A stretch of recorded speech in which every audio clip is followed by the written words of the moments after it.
Vande Mataram. Good morning. ધોરણ 12 commerce વિષય BA chapter 1 સંચાલનનું સ્વરૂપ અને મહત્વ. તો આ ચેપ્ટરના છેલ્લા લેક્ચરમાં આપણે સંચાલનના મહત્વ વિશે વાત કરેલી અને એમાં આપણે સમજેલા કે ભાઈ સંચાલન કરવાથી કયા કયા ફાયદા થાય. તો કે ધંધાને સફળતા મળે, નફામાં વધારો થાય, રોજગારી વધે, એ બધા પોઈન્ટ આપણે ભણેલા બરાબર. અને મેં વાત કરેલી છેલ્લે કે ક્વેશ્ચન છે બરાબર મોઢે કરી નાખવાનું છે અને આપણે નોટબુકમાં લખવા માટે પણ આપેલું.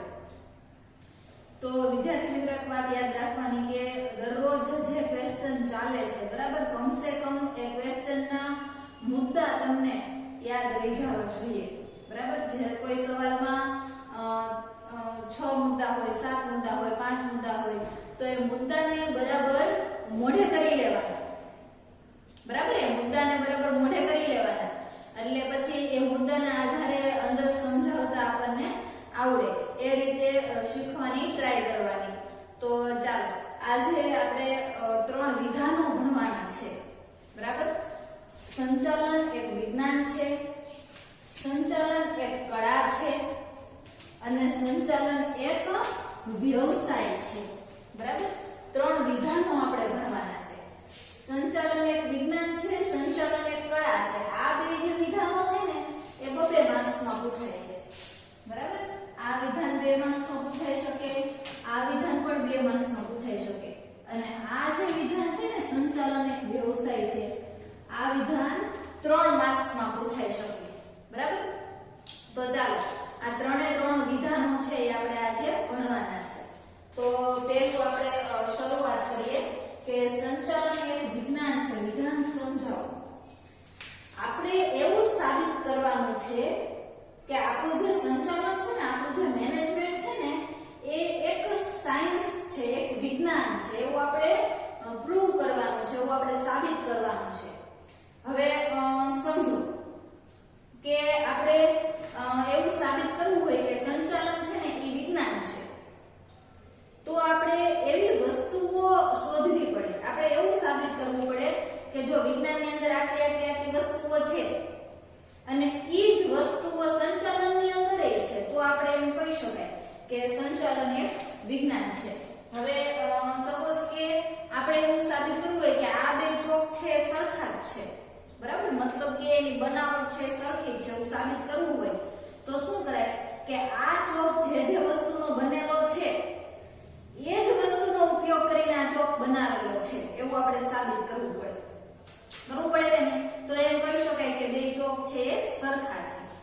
તો આ વસ્તુ છે કે આપણે એવું સાબિત કરવું છે કે સંચાલન એક વિજ્ઞાન છે. તો મેં તમને કીધું એમ કે પેલા વિજ્ઞાનમાં શું આવેલું છે એ જોવું પડે અને પછી સાબિત કરવું પડે કે વિજ્ઞાનમાં જેટલું છે ને એટલું તો સંચાલનમાં, એટલા મુદ્દા તો સંચાલનમાં આવેલા છે. એટલે એમ કહી શકાય કે સંચાલન તો કોના જેવું છે? વિજ્ઞાન જેવું છે બરાબર. તો ચાલો પહેલા આપણે એવું જોવું પડે કે વિજ્ઞાનની અંદર શું છે, પછી સાબિત કરાય કે સંચાલન તો વિજ્ઞાન જેવું છે. તો આપણું વિધાન શું છે? સંચાલન એક વિજ્ઞાન છે. વિધાન સમજાવો, 2 માર્ક્સમાં પૂછાય. તો પહેલા આપણે વિજ્ઞાન વાળો ટોપિક જ પકડવાનો છે કે વિજ્ઞાનની અંદર શું છે એ બધું આપણે શોધીને લખવાનું છે. પછી આપણે એવું સાબિત કરશું કે આટલી વસ્તુ વિજ્ઞાનની અંદર છે તો આટલી વસ્તુ તો સંચાલનની અંદર છે તો સંચાલનને વિજ્ઞાન જેવું કહી શકાય. ચાલો તો સૌથી પહેલા તો આપણે વિજ્ઞાનની વ્યાખ્યા ભણીએ. વિજ્ઞાન એટલે શું? તો તમને 1 માર્ક્સમાં વિજ્ઞાન એટલે શું એમ સવાલ પણ પૂછાઈ શકે. તો સાંભળો, વિજ્ઞાન એટલે વ્યવસ્થિત અને વિશિષ્ટ પ્રકારનું જ્ઞાન. વિજ્ઞાન એટલે શું? તમે 10મા ધોરણ સુધી સાયન્સ વિજ્ઞાન ભણેલા છો બરાબર. તો વિજ્ઞાનમાં શું હતું? એક પ્રકારનું નોલેજ જ હતું બરાબર.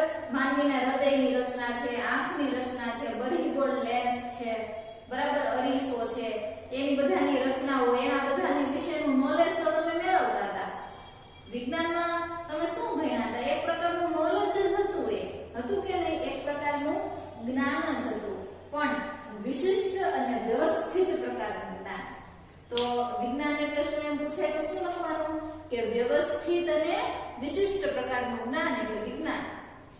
ચાલો આગળ વધો. હવે આ વિજ્ઞાનમાં સિદ્ધાંતો હોય છે. વિજ્ઞાનમાં સિદ્ધાંતો હોય છે. ગુરુત્વાકર્ષણ બળનો સિદ્ધાંત છે, આકર્ષણ અપાકર્ષણનો સિદ્ધાંત છે, બરાબર, આઘાત પ્રત્યાઘાતનો સિદ્ધાંત છે. તો આ વસ્તુ છે કે વિજ્ઞાનના સિદ્ધાંતો હોય છે. આ પહેલા આપણે આખું વિજ્ઞાન સમજી લઈએ, બરાબર. વિજ્ઞાન એટલે વ્યવસ્થિત અને વિશિષ્ટ પ્રકારનું જ્ઞાન, એમાં સિદ્ધાંતો હોય છે અને આ સિદ્ધાંતો છે ને એ પ્રયોગોના આધારે સાબિત થયેલા હોય છે. વિજ્ઞાનમાં કોઈ પણ સિદ્ધાંત આવે તો એ સાબિત થયેલો હોય છે ને, પ્રયોગ કરીને સાબિત કરેલો હોય છે. એના પછી કે વિજ્ઞાનમાં કાર્યકારણનો સંબંધ છે. વિજ્ઞાનમાં કાર્યકારણનો સંબંધ છે. હવે કાર્યકારણનો સંબંધ એટલે શું? તો કાર્યકારણનો સંબંધ એટલે એવો, હવે સપોઝ કે આપણે એમ કહીએ કે ભાઈ સિંચાઈની સગવડ વધે તો ખેત ઉત્પાદન વધે. સમજો, સિંચાઈની સગવડ વધે તો ખેત ઉત્પાદન વધે. વરસાદ વધારે પડે તો પૃથ્વીનું તાપમાન ઘટે. આ બે વસ્તુ વચ્ચેનો સંબંધ છે કે એકમાં ફેરફાર થાય ને તો બીજામાં ઓટોમેટિક ફેરફાર થાય. સિંચાઈની સગવડ વધે તો ખેત ઉત્પાદન વધે. બરાબર, આ વસ્તુ સમજાણી તમને કે આપણે એક વસ્તુમાં ફેરફાર કરીએ છીએ તો બીજી વસ્તુમાં ઓટોમેટિક ફેરફાર થાય છે. એને કાર્યકારણનો સંબંધ કહેવાય. બરાબર, કે ભાઈ પાણીને 100 અંશ સેલ્સિયસ થી ગરમ કરીએ તો એનું વરાળમાં રૂપાંતર થાય. વરાળમાં રૂપાંતર આપણે કરવું નથી પડતું. પાણીને 100 અંશ સેલ્સિયસ થી ગરમ કરો એટલે એક પ્રક્રિયા આપણે કરવી પડે, બીજી પ્રક્રિયા ઓટોમેટિક થઈ જાય, વરાળમાં રૂપાંતર થઈ જ જાય. એટલે આ એક વસ્તુમાં ફેરફાર કરીએ તો બીજી વસ્તુમાં ઓટોમેટિક ફેરફાર થાય છે. સમજ પડી આ વસ્તુ? આને કાર્યકારણનો સંબંધ કહેવાય. તો અહીંયા એમ કીધું છે કે ભાઈ વિજ્ઞાનમાં કાર્યકારણનો સંબંધ છે. બરાબર, આપણે ગુરુત્વાકર્ષણ બળનો સિદ્ધાંત એમ કહે છે કોઈ વસ્તુને આપણે છૂટી મૂકીએ તો એ જમીન તરફ, નીચેની તરફ આકર્ષાય છે. પણ વસ્તુને છૂટી મૂકીએ તો ને એક કામ આપણે કરવું પડે, વસ્તુને છૂટી મૂકીએ તો જમીન તરફ એ ઓટોમેટિક આકર્ષાય. આ કાર્યકારણનો સંબંધ કહેવાય. એટલે વિજ્ઞાનમાં કાર્યકારણનો સંબંધ છે. પ્લસ વિજ્ઞાન સર્વવ્યાપી છે. વિજ્ઞાન આપણા દેશમાં જ કે આપણા શહેરમાં જ નથી. વિજ્ઞાન સર્વવ્યાપી છે. વિજ્ઞાન બધે જ રહેલું છે. બરાબર, તો તમે વિજ્ઞાન વિશે શું ભણ્યા? આટલા મુદ્દા પહેલા યાદ રાખો. મેં ભણાવ્યા ને આટલા મુદ્દા યાદ રાખો. પહેલા વ્યાખ્યા, બરાબર, કે વિજ્ઞાન એટલે વ્યવસ્થિત અને વિશિષ્ટ પ્રકારનું જ્ઞાન. પછી બીજો મુદ્દો કે વિજ્ઞાનના સિદ્ધાંતો હોય છે. ત્રીજો મુદ્દો, આ સિદ્ધાંતો પ્રયોગોના આધારે સાબિત થયેલા હોય છે. ચોથો મુદ્દો કે વિજ્ઞાનમાં કાર્યકારણનો સંબંધ છે. અને પાંચમો મુદ્દો વિજ્ઞાન સર્વવ્યાપી છે. આ પાંચ મુદ્દા આવડે એટલે વિધાન આવડે. પહેલા આ પાંચ મુદ્દા લખી નાખવાના, પછી લખવાનું આ આપણે વિજ્ઞાન વિશે વાત કરી. વિજ્ઞાનમાં આટલું છે. વિજ્ઞાન સર્વવ્યાપી છે, એમાં કાર્યકારણનો સંબંધ છે, એમાં સિદ્ધાંતો છે, એ સિદ્ધાંતો પ્રયોગોના આધારે સાબિત થયેલા છે. આ વિજ્ઞાન વિશે ભણ્યા તમે. હવે એવું સાબિત કરવાનું છે કે આ બધું જે વિજ્ઞાનમાં છે ને એ તો સંચાલનમય છે. બરાબર, હવે ચાલો આપણે એ લખવાનું ચાલુ કરીએ. તો આટલા મુદ્દા લખ્યા પછી એવું લખવાનું કે એવી જ રીતે સંચાલન પણ વ્યવસ્થિત પ્રકારનું જ્ઞાન છે. વિજ્ઞાન એ જ્ઞાન હોય, વિજ્ઞાની નોલેજ છે તો સંચાલન પણ નોલેજ જ છે ને. બરાબર, એવી જ રીતે વિજ્ઞાનની જેમ સંચાલન પણ નોલેજ છે. વિજ્ઞાનના સિદ્ધાંતો છે તો સંચાલનના સિદ્ધાંતો છે. મેં તમને શરૂઆતમાં વાત કરેલી કે આપણું BA માં બીજું ચેપ્ટર છે સંચાલનના સિદ્ધાંતો. આખું ચેપ્ટર સંચાલનના સિદ્ધાંતો વિશે ભણવાનું છે. તો વિજ્ઞાનમાં સિદ્ધાંતો હોય તો સંચાલનના સિદ્ધાંતો છે.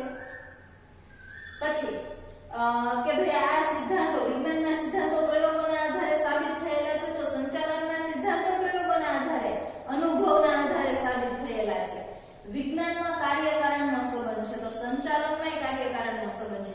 આપણે આગળના લેક્ચરમાં એવું ભણ્યા હતા કે સારું સંચાલન કરો, બરાબર, તો રોજગારી વધે. નબળું સંચાલન કરો તો બેરોજગારી વધે. બે વસ્તુ સાથેનો સંબંધ થયો કે નહીં? બરાબર, તો એને કાર્ય તો વિજ્ઞાનની જેમ સંચાલનમાંય કાર્યકારણનો સંબંધ છે અને વિજ્ઞાન સર્વવ્યાપી છે તો સંચાલન એ સર્વવ્યાપી છે. સંચાલન એ બધે રહેલું છે. શાળા, કોલેજ, ઘર, હોસ્ટેલ, રેસ્ટોરન્ટ, કેન્ટીન, બરાબર, અંતરિક્ષ, દરેક જગ્યાએ મેનેજમેન્ટ રહેલું છે.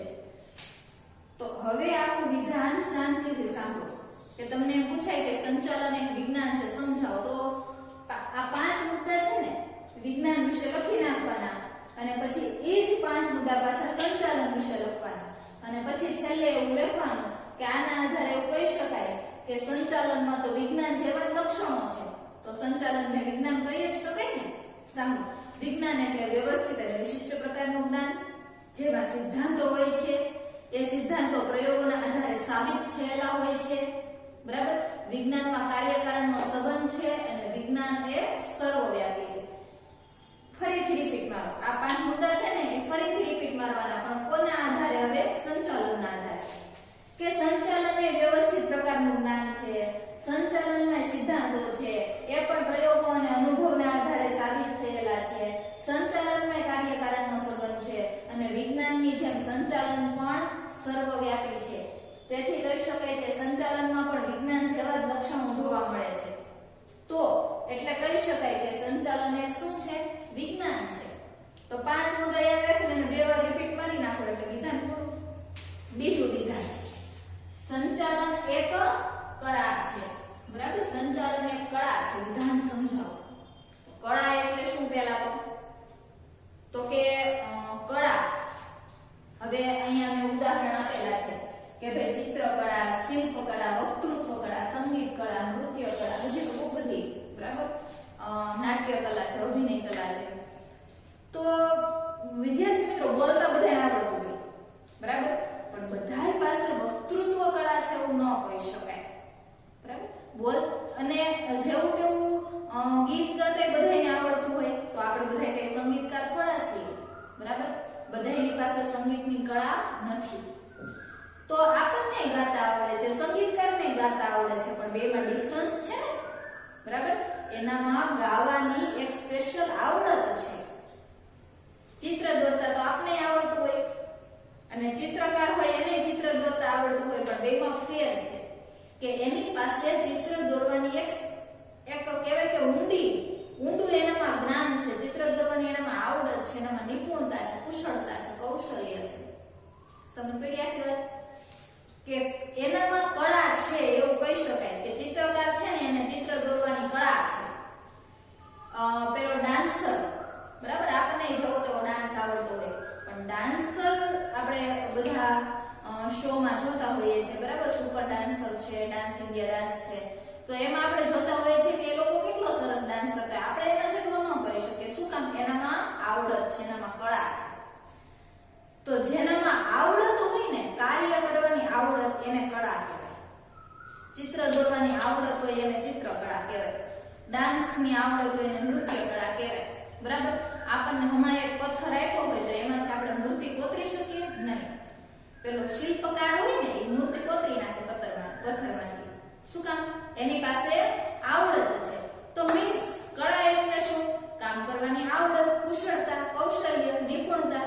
બરાબર, કળાની વ્યાખ્યા જુઓ કે કળા એટલે, આ તમને 1 માર્ક્સનો સવાલ પૂછાયો, કળા એટલે શું? તો સાંભળો, કળા એટલે કાર્ય કરવામાં વ્યક્તિનું નૈપુણ્ય એટલે નિપુણતા અને કૌશલ્ય એટલે કુશળતા. સીધી વાત, મેં તમને એમ જ સમજાવ્યું ને કે કોઈ વ્યક્તિ પાસે કામ કરવાની કુશળતા હોય તેની પાસે કળા છે એમ કહેવાય. તો કળા એટલે શું? તો કે કાર્ય કરવામાં વ્યક્તિનું નૈપુણ્ય કે કૌશલ્ય. બરાબર, એટલે કળા. આપણે સાબિત કરવાનું છે કે સંચાલન એ કળા છે. તો પહેલા કળાની અંદર શું શું આવે છે એ તો જોવું પડશે ને. આના વિજ્ઞાનની જેમ જ તે જોવું પડે કે ભાઈ કળાની અંદર શું આવે છે, પછી સાબિત કરવાનું કે આ કળાની અંદર જે લક્ષણો છે એ તો સંચાલનમાંય છે. તો સંચાલનને શું કહેવાય? કળા. ચાલો ભણો કે પહેલા તો શું લખવાનું? કળાની વ્યાખ્યા અને ઉદાહરણ. બરાબર, પછી આપણે ભણવાનું શરૂ કરીએ કે ભાઈ કળાની અંદર શું છે એ આપણે પેલું થોડું વિશ્લેષણ કરવું પડશે ને. તો ભાઈ કળા એટલે તો આવડત, એ તો તમને ખબર પડી ગઈ, પણ એ આવડતનો ઉપયોગ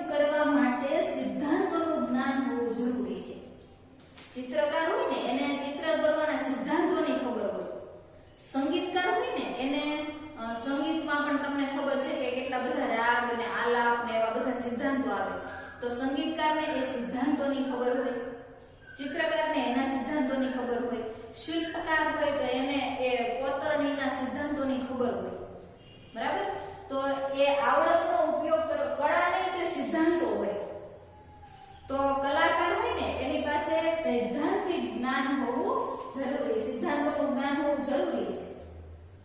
પણ ખાલી સિદ્ધાંતોનું પુસ્તકીય જ્ઞાન હોય ને તો એ પૂરતું નથી, બરાબર? હવે સમજો કે સંગીતના જે નિયમો છે એની એક બુક છે એ આપણે વાંચી નાખી, સંગીતના કેટલા નિયમો છે ને આપણને ખબર પડી ગઈ, તો એનો મતલબ એવો છે કે આપણને સંગીત આવડી ગયું નહીં, ખાલી નિયમો આવડી ગયા છે, ગાતા તો આવડતું જ નથી. ચિત્ર દોરવાના નિયમો મોઢે કરી લીધા, ગોખી નાખ્યા, તો આપણે ચિત્રકાર બની જઈએ નહીં. ચિત્ર દોરવાના નિયમો તો આવડવા જ જોઈએ, પણ સાથે ચિત્ર દોરતાય આવડવું જોઈએ ને. એટલે ખાલી સિદ્ધાંતોનું જ્ઞાન મળી જાય તો એ પૂરતું, સિદ્ધાંતોનું જ્ઞાન જરૂરી છે, પણ ખાલી સિદ્ધાંતોના જ્ઞાનથી કાંઈ ન થાય. તો સાંભળો કે ભાઈ કળાનો ઉપયોગ કરવા માટે કળા વિશેના સિદ્ધાંતોનું જ્ઞાન હોવું જરૂરી છે, પણ ખાલી સિદ્ધાંતોનું જ્ઞાન હોય તો એ પૂરતું નથી, બરાબર? આ સિદ્ધાંતોનું જ્ઞાન હોવું જોઈએ અને સિદ્ધાંતોનો ઉપયોગ કરવા માટે પાછી આવડત, બુદ્ધિ, કુનેહ જોઈએ. ચિત્ર દોરવાના સિદ્ધાંતો વાંચી લીધા તો ખાલી સિદ્ધાંતો આવડી જાય તો કઈ થાય નહીં. એ સિદ્ધાંતો પ્રમાણે પાછું કામ કરતા આવડવું જોઈએ, એમાં પાછી આવડત ને કુશળતા જોઈએ, બરાબર? અને આધુનિક સમયની વાત કરીએ ને તો કળાનો ઉપયોગ કરવા માટે અત્યારે તો ટેકનોલોજીનું જ્ઞાન હોવું જોઈએ તમારી પાસે. કળાનો ઉપયોગ કરવા માટે આધુનિક સમયમાં ટેકનોલોજીકલ જ્ઞાન હોવું જોઈએ. જો હવે તમે બધા કદાચ પેલા લાઈવ શો આવે છે, સુપર ડાન્સર ને બધા જોતા હોય, બરાબર? સંગીતના પણ શો આવે છે, તો એમાં તમને ખબર હોય કે પેલા જે લોકો છે ડાન્સ કરે છે ને એ આપણને ગમે છે. એનો મતલબ શું છે ખબર? કે ખાલી એ ડાન્સ કરે છે ને એ એટલું બધું આકર્ષક નથી લાગતું, પણ એના પાછળ બેકગ્રાઉન્ડમાં જે લાઇટિંગ થતી હોય છે, બરાબર? એના સ્ટેજ પર જે અલગ અલગ લાઇટિંગ થતી હોય ને એનાથી એનો ડાન્સ સારો લાગે છે, બરાબર? તો તમને ખાલી ડાન્સ જ આવડે એ અગત્યનું નથી, પણ એ બધું ટેકનોલોજીકલ બધું સેટ કરતા પણ આવડવું જોઈએ ને. તો આ વસ્તુ છે કે હાલના સમયમાં તો તમારે કળાનો ઉપયોગ કરવા માટે ટેકનોલોજીનું જ્ઞાન પણ જરૂરી છે. તો ફરીથી સાંભળજો, કળા એટલે કાર્ય કરવામાં વ્યક્તિનું નૈપુણ્ય કે કૌશલ્ય, બરાબર? પછી આ ઉદાહરણ છે, પછી આ પહેલો મુદ્દો આપણે યાદ રાખવાનો, બીજો મુદ્દો ઉદાહરણ, આ ત્રીજો મુદ્દો કે ભાઈ આ કળાનો ઉપયોગ કરવા માટેના સિદ્ધાંતોનું જ્ઞાન હોવું જરૂરી છે, પણ સિદ્ધાંતોનું માત્ર પુસ્તકીય જ્ઞાન પૂરતું નથી. આ સિદ્ધાંતોનો ઉપયોગ કરવા માટે પાછી આવડત, બુદ્ધિ અને કુનેહ જોઈએ, આ પાંચમો મુદ્દો, બરાબર? અને હાલના સમયમાં કળાનો ઉપયોગ કરવા માટે શું જોઈએ? ટેકનિકલ જ્ઞાન જોઈએ. હવે આ બધા મુદ્દા પાછા રિપીટ મારવાના, પણ કોના જેમ? સંચાલનની જેમ. અહીંયાથી સાબિત કરવાનું, આટલું લખ્યું, હવે સાબિત કરવાનું. એવી જ રીતે સંચાલનમાં પણ આવડત અને નૈપુણ્ય અને કૌશલ્ય જરૂરી છે. કુશળતા વગરનો માણસ મેનેજમેન્ટ કરી શકે? ન જ કરી શકે ને, બરાબર? સંચાલન ખુદ એક કળા છે, બીજા પાસેથી કામ લેવાની કળા. આવડત વગરનો માણસ થોડું સંચાલન કરી શકે. તો કળામાં આવડત જોઈએ તો સંચાલનમાં આવડત જોઈએ, બરાબર? પછી આ મુદ્દો રિપીટ કરવાનો કે ભાઈ કળામાં સિદ્ધાંતોનું જ્ઞાન જરૂરી છે, તો સંચાલનમાં સિદ્ધાંતોનું જ્ઞાન જરૂરી છે. પણ હવે સંચાલનના સિદ્ધાંતો આપણે વાંચી લઈએ તો કઈ સંચાલન કરતા આવડી ન જાય, બરાબર? એ સિદ્ધાંતોનો ઉપયોગ કરવા માટે પછી બુદ્ધિ જોઈએ. એટલે માત્ર પુસ્તકીય જ્ઞાન પૂરતું નથી, પણ એ સંચાલનના સિદ્ધાંતોનો ઉપયોગ કરવા માટે બુદ્ધિ, આવડત હોવા જરૂરી છે. અને હાલના સમયમાં તો સંચાલન કરવા માટે ટેકનોલોજીનું જ્ઞાન જોઈએ. તમે કોઈ કંપનીના મેનેજર બની ગયા હોય, તમારે મેનેજમેન્ટ સંચાલન કરવાનું હોય, તમને કમ્પ્યુટર વિશેનું, કેમેરા વિશેનું કઈ જ્ઞાન ન હોય તો ચાલે નહીં? ન જ ચાલે ને, બરાબર? એટલે હાલના સમયમાં સંચાલન કરવા માટે ટેકનોલોજીનું જ્ઞાન જોઈએ. આખી વાત તમે ધ્યાનથી સમજો. પહેલા કળા વિશેના 6 મુદ્દા લખી નાખવાના, પછી બધાય મુદ્દા સંચાલન માટે રિપીટ મારવાના. આ બધું લખ્યું પછી લખવાનું કે કળાની જેમ જ સંચાલનમાં પણ આવડત જરૂરી છે, સિદ્ધાંતોનું જ્ઞાન જરૂરી છે, પણ માત્ર સિદ્ધાંતોનું જ્ઞાન પૂરતું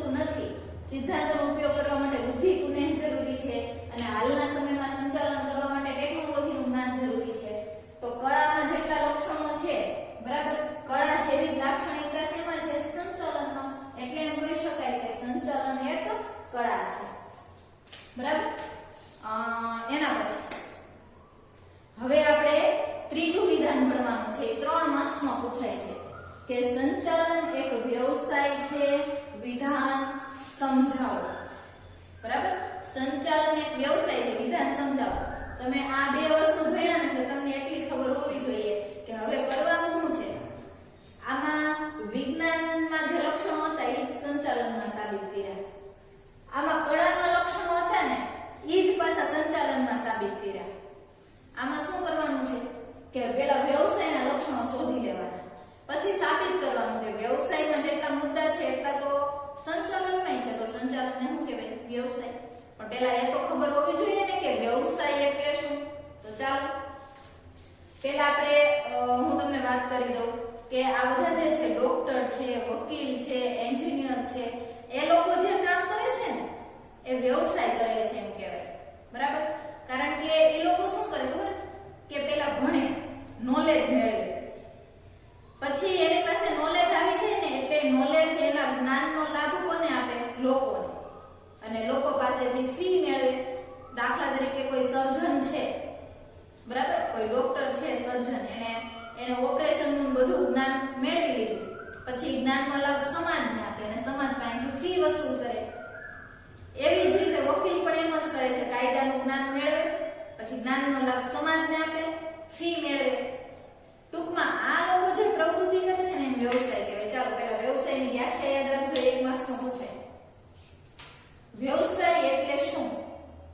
કોઈ પણ ક્ષેત્રે, ગમે એક ફિલ્ડમાં, કાં તો વકીલની ફિલ્ડમાં કે ડોક્ટરની ફિલ્ડમાં કે એન્જિનિયરની ફિલ્ડમાં, કોઈ પણ ક્ષેત્રે પહેલા એક જ્ઞાન મેળવવાનું, બરાબર, વિશિષ્ટ પ્રકારનું જ્ઞાન પ્રાપ્ત કરવાનું, અને આ જ્ઞાનનો લાભ કોને આપવાનો? સમાજને. બરાબર, અને બદલામાં શું વસૂલ કરવાની? ફી. કોઈ પણ ક્ષેત્રે જ્ઞાન પ્રાપ્ત કરી એ જ્ઞાનનો લાભ સમાજને આપવાનો, સમાજ પાસેથી વ્યવસાય. બરાબર, આ વ્યવસાયની વ્યાખ્યા છે. આપણે ઉદાહરણ લખી નાખીએ. ડોક્ટર, એન્જિનિયર, વકીલ, શિક્ષક, જજ, સીએ આ બધા શું કરે છે? પેલા નોલેજ મેળવે, બીજાને આપે, ફી મેળવે. આ બધા વ્યવસાય કરે છે એવું કહેવાય. બરાબર, ચાલો હવે આપણે સાબિત કરવાનું છે ભાઈ સંચાલન કોના જેવું છે? વ્યવસાય જેવું છે એવું સાબિત કરવાનું છે. બરાબર, તો આ 3 માર્ક્સનું વિધાન છે. ચાલો આપણે ભણીએ. તો વિદ્યાર્થી મિત્રો, આમાં છે ને મુદ્દા પાડીને વિધાન સમજાવવાનું છે. બરાબર, આમાં વ્યવસાયની લાક્ષણિકતાઓ છે ને એના મુદ્દા આપેલા છે. 5 મુદ્દા આપેલા છે. તો એ 5 મુદ્દા છે ને એ વ્યવસાયના છે, પણ આપણે સાથે સાથે એવું સાબિત કરતું જવાનું કે આ જે લક્ષણ છે એ વ્યવસાયનું છે, પણ આવું જ લક્ષણ કોનું છે? સંચાલનનું. બરાબર, એવું સાબિત કરતું જવાનું છે. તો ચાલો વ્યવસાયની લાક્ષણિકતાઓ ભણીએ. પહેલો મુદ્દો કે વ્યવસાયમાં વિશિષ્ટ પ્રકારના જ્ઞાનની જરૂર પડે છે. વ્યાખ્યામાં તો કીધું. બરાબર, કઈ ડોક્ટર હોય તો એમને થોડું ડોક્ટર બની જાય, એનામાં કઈક નોલેજ તો હોવું જોઈએ ને. વકીલ છે, શિક્ષક છે, કઈક નોલેજ મેળવે પેલા એ લોકો. ચાલો તો ભાઈ પેલું લક્ષણ શું છે? વ્યવસાયનું વિશિષ્ટ પ્રકારના જ્ઞાનની જરૂર. દરેક વ્યવસાયમાં અલગ અલગ જ્ઞાન અને લાયકાત એટલે ડિગ્રીની જરૂર પડે. દાખલા તરીકે વકીલના વ્યવસાય માટે LLB ની ડિગ્રી લેવી પડે, ડોક્ટર માટે MBBS, MD, MS, BHMS એ બધી ડિગ્રી લેવી પડે. બરાબર, એના પછી શિક્ષક માટે BEd, MEd, PTC એ બધી ડિગ્રી મેળવી લેવી પડે. ચાર્ટર્ડ એકાઉન્ટન્ટ ને CA ની ડિગ્રી જોઈએ. ટૂંકમાં દરેક વ્યવસાયમાં અલગ અલગ જ્ઞાન અને ડિગ્રીની જરૂર પડે. એવી જ રીતે સંચાલનમાં પણ ડિગ્રીની જરૂર પડે. સંચાલનમાં BBA કે MBA. બરાબર, bachelor in business administration, master in business administration. તો આ ડિગ્રીની જરૂર પડે. જો પેલું લક્ષણ સેમ થયું કે વ્યવસાયમાં ડિગ્રીની જરૂર પડે, તો સંચાલનમાં ડિગ્રીની જરૂર પડે. બરાબર, આવી રીતે સરખામણી કરતી જવાની. ચાલો હવે બીજું લક્ષણ કે જ્ઞાનમાં વૃદ્ધિ અને સંશોધન. જ્ઞાનમાં વૃદ્ધિ અને સંશોધન. તો બધા વ્યવસાયમાં કેવું હોય? ડોક્ટર, વકીલ એ બધામાં કે જેમ જેમ એ લોકો કામ કરતા જાય એમ એને એક્સપિરિયન્સ મળે અને એનું નોલેજ છે એના જ્ઞાનમાં શું થાય?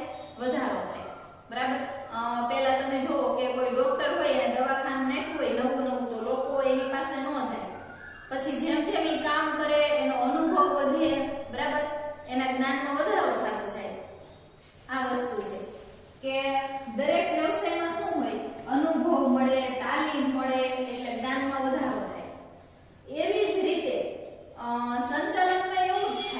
કે ધારો કે તમે કોઈ વ્યક્તિને કીધું હોય કે આ સ્કૂલનું મેનેજમેન્ટ કરવાનું છે, તો એ નવો નવો હોય ત્યાં સુધી એને ઓછી ખબર પડતી હોય. જેમ જેમ એ કામ કરે, અનુભવ મેળવે, તાલીમ મેળવે, એમના જ્ઞાનમાં શું થતો જાય? વધારો થતો જાય. એના પછી ત્રીજો મુદ્દો છે વ્યવસાયી મંડળો. તો આપણા દેશમાં બધા વ્યવસાયી હોય ને, વકીલ, સીએ, એ બધાના એક એક મંડળ હોય, એસોસિએશન કહીએ ને આપણે, બરાબર? બધા વ્યવસાયના મંડળ હોય. વકીલોનું બધાનું એક એસોસિએશન હોય. મેં તમને ઉદાહરણ આપ્યું છે કે આપણા ભારત દેશના જેટલા પણ સીએ હોય ને, એનું એક મંડળ છે. એના મંડળનું નામ છે ICAI, બરાબર? Institute of chartered accountant in India. એટલે ટૂંકમાં મારો કહેવાનો મતલબ એમ છે કે બધા વ્યવસાય માટે એક એક મંડળ હોય, બરાબર? બધાનું એક એસોસિએશન હોય. તો એવી જ રીતે સંચાલન ક્ષેત્રે પણ મંડળ છે. આપણે તો સાબિત કરવું છે ને કે સંચાલન એક વ્યવસાય છે. તો વ્યવસાયમાં જેટલી વસ્તુ છે ને બધું સંચાલનમાં છે. વ્યવસાયમાં મંડળ હોય તો સંચાલનમાં મંડળ છે, બરાબર? અને મંડળનું નામ શું છે? IIM, Indian institute of management. IIM નું પૂરું નામ ઘણી બધી વાર બોર્ડની એક્ઝામમાં પૂછાય. IIM નું પૂરું નામ જણાવો. ઇન્ડિયન ઇન્સ્ટિટ્યૂટ ઓફ મેનેજમેન્ટ, બરાબર? આ સંચાલનનું મંડળ છે અને એ સંચાલનનું શિક્ષણ અને તાલીમ આપવાનું કામ કરે છે, બરાબર? 3 મુદ્દા થયા. ચોથો મુદ્દો આચાર સંહિતાનું પાલન. આચાર સંહિતા. હવે આ જે વ્યવસાયના મંડળો હોય ને, જેમ કે આ ICI છે, એ સીએ નું મંડળ છે. ભારતના બધા સીએ હોય એનું એક એસોસિએશન મંડળ છે, બરાબર? તો આ ICI શું કરે ખબર? બધા સીએ હોય ને એના માટે નિયમો બનાવે, કઈ રીતે કામ કરવાનું. અને બધા સીએ હોય ને એને પહેલાના નિયમોનું પાલન કરવું પડે, બરાબર? એટલે આચાર સંહિતા એટલે નીતિ નિયમો. દરેક વ્યવસાયનું મંડળ હોય એ તો ખબર છે તમને. તો આ મંડળ છે ને એ પોતાના વ્યવસાય માટે આચાર સંહિતા એટલે નીતિ નિયમો બનાવે. નીતિ નિયમો, બરાબર? દરેક મંડળ નીતિ નિયમો બનાવે. વકીલનું મંડળ હોય તો એ નીતિ નિયમ બનાવે, તો બધા વકીલોએ એનું પાલન કરવું પડે. એવી જ રીતે સંચાલનમાં પણ એનું મંડળ છે, એ પણ આચાર સંહિતા બનાવે છે અને બરાબર એનું પાલન કરવું ફરજિયાત છે. અને છેલ્લો મુદ્દો છે નૈતિક જવાબદારી. નૈતિક જવાબદારી. નૈતિક જવાબદારી એટલે આમ તો એવી જવાબદારી કે જે આપણને કોઈ કઈ કહે નહીં પણ આપણે સમજી વિચારીને અમુક જવાબદારી નિભાવવી પડે, એને નૈતિક જવાબદારી કહેવાય, બરાબર?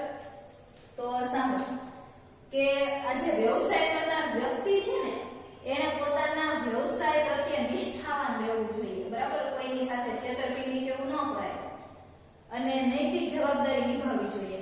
દાખલા તરીકે વકીલ છે, બરાબર? તો એ કોઈ ગરીબ વ્યક્તિનો કેસ લડતો હોય તો એને જાતે સમજવું જોઈએ કે આ ગરીબ વ્યક્તિ છે તો એની પાસેથી ફી ઓછી લો, બરાબર? એ એક આમ સમજીને નિભાવીએ ને એને આપણી નૈતિક જવાબદારી કહેવાય. ડોક્ટરને ખબર પડવી જોઈએ કે ભાઈ આ વ્યક્તિ બહુ ગરીબ છે તો એની પાસેથી ઓછા પૈસામાં સારવાર કરી દો. બીજી વાત કે ભાઈ સીએ હોય, વકીલ હોય, બરાબર? તો વકીલ કે સીએ હોય એ બધાને કેવું હોય કે એના જે ક્લાયન્ટ હોય એની પર્સનલ ઇન્ફોર્મેશન હોય, માહિતી, એ બધી વકીલને સીએ ને ખબર હોય. આપણો વકીલ ધારો કે આપણો કેસ લડતો હોય તો આપણી બધી માહિતી એને ખબર હોય. પણ વકીલની નૈતિક જવાબદારી બને કે ભાઈ આપણે ખાનગી માહિતીને જાહેર કરવી જોઈએ નહીં. તો આવી બધી નૈતિક જવાબદારી આ લોકોએ નિભાવવી જોઈએ. અને સંચાલનમાં સેમ વસ્તુ છે કે સંચાલન કરનાર વ્યક્તિ છે ને કંપનીની બધી ખબર હોય તો ભાઈ કંપનીની વાત બીજે ન કરાય એને ખબર હોવી જોઈએ. તો આ વસ્તુ છે કે વ્યવસાય જેવા જ લક્ષણો શેનામાં જોવા મળ્યા? સંચાલનમાં.